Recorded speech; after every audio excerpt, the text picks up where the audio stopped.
বন্ধুরা, আজ নিয়ে এসেছি সহি আল বুখারি ১১৮ বাংলা অনুবাদ।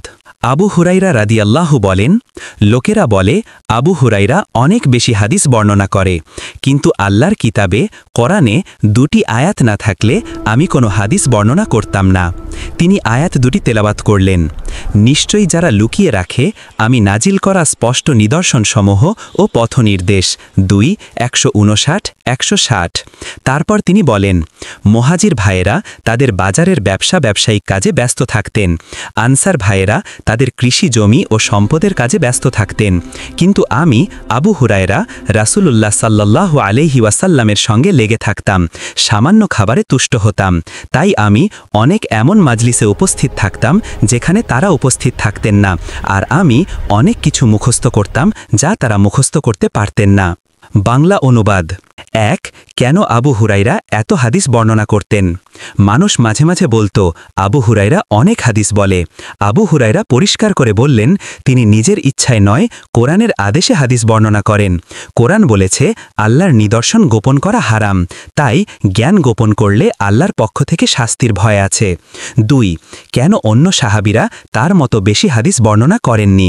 কারণ মুহাজিররা বাজার বাণিজ্য জীবিকা নিয়ে ব্যস্ত থাকতেন, আনসাররা কৃষি ও সম্পদের দেখভালে ব্যস্ত থাকতেন। তাদের প্রয়োজন ছিল পরিবার, জীবিকা, সমাজকে চালানো। ৩. আবু হুরায়রার বিশেষ সুযোগ, তিনি দারিদ্র্যের কারণে জীবিকা কর্মে এত ব্যস্ত ছিলেন না, তাই বাহ্যিকতায় তিনি সারাদিন রাত রাসূল সাল্লাল্লাহু আলাইহি ওয়াসাল্লামের সঙ্গে থাকতে পারতেন, প্রতিটি মজলিসে থাকতে পারতেন, প্রতিটি বাক্য, ঘটনা, দোয়া, নির্দেশ সব মুখস্থ করতেন। এ কারণেই তিনি সর্বোচ্চ হাদিস বর্ণনাকারী হয়েছেন। ৪. শিক্ষণীয় দিক, এই হাদিস আমাদের শেখায় ১. ধর্মীয় জ্ঞান গোপন করা হারাম, যে কিছু জানে, যাদের প্রয়োজন তাদের কাছে তা পৌঁছে দেওয়া ঈমানের দায়িত্ব। ২. আলেম দায়ীকে লোকের সমালোচনা ভয় পেলে চলবে না। মানুষ বলবে অনেক বলছো, কেন বলছো, অতিরিক্ত বলছো, কিন্তু তাকে আল্লাহর নির্দেশ অনুযায়ী কাজ করতে হবে। ৩.